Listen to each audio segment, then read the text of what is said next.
The discussion also follows last week's interim agreement between the United States and Iran, which called for an immediate cessation of military hostilities between Israel and Lebanon. The agreement also emphasized the need to uphold Lebanon's territorial sovereignty and integrity. Now, the American president has been pressing pretty hard to try his push through his Save America Act. The Senate Republicans are now on Trump's firing line. The battle is playing out at the Capitol Hill, which is the home of the U.S. Congress. The president and the American lawmakers are at odds over Trump's flagship electoral reforms. Now, Donald Trump has scrapped a bipartisan housing bill until the Democrats and the Republicans find a way to pass the Save the America Act. The housing bill is aimed at boosting the housing supply, easing construction rules, and expanding access to home ownership. This comes as high rents, elevated mortgage costs, and also a shortage of homes is weighing in on the Americans. Previously, Donald Trump has used the Foreign Intelligence Surveillance Act, or FISA, and the appointment of a Director of National Intelligence as leverage in his effort to advance his Save America Act. Under the Save America Act, the formal identification will be mandatory to cast vote. Secondly, citizenship will be must for voter registration. Additionally, the Act will also end usage of mail-in ballots, barring some exceptions.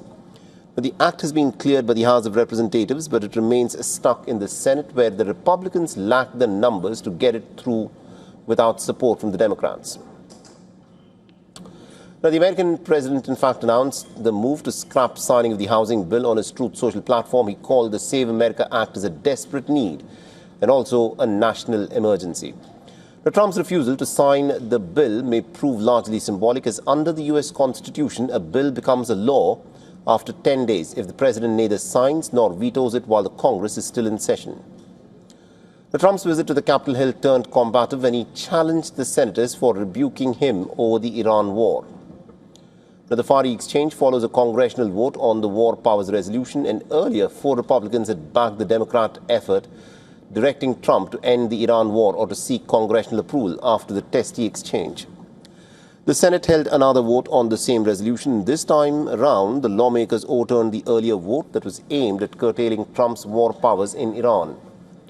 Now, one of the Republican defectors, in fact, came in Trump's line of fire. In a closed-door lunch event, Trump reportedly engaged in a shouting match with the Republican Senator Bill Cassidy.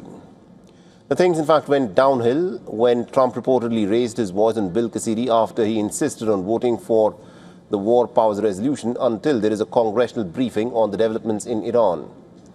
The report also alleged that the U.S. president called Senator Cassidy to be a lunatic. Following this, the Senator Cassidy also responded by shouting back at the U.S. president, acknowledging that he had lost his temper. However, Cassidy said that he's not going to make any apologies for standing up to the U.S. president. Cassidy further added that he demanded President Trump to share more information with the Senate and the American people. The clash comes after Trump backed Cassidy's rival candidate in the Republican primary. Bill Cassidy became the first incumbent senator to lose a Republican primary in over 14 years, and the Democrats have turned affordability into a major electoral issue, while Trump thinks a Save America Act is a key reform to ensure victory in the upcoming midterms.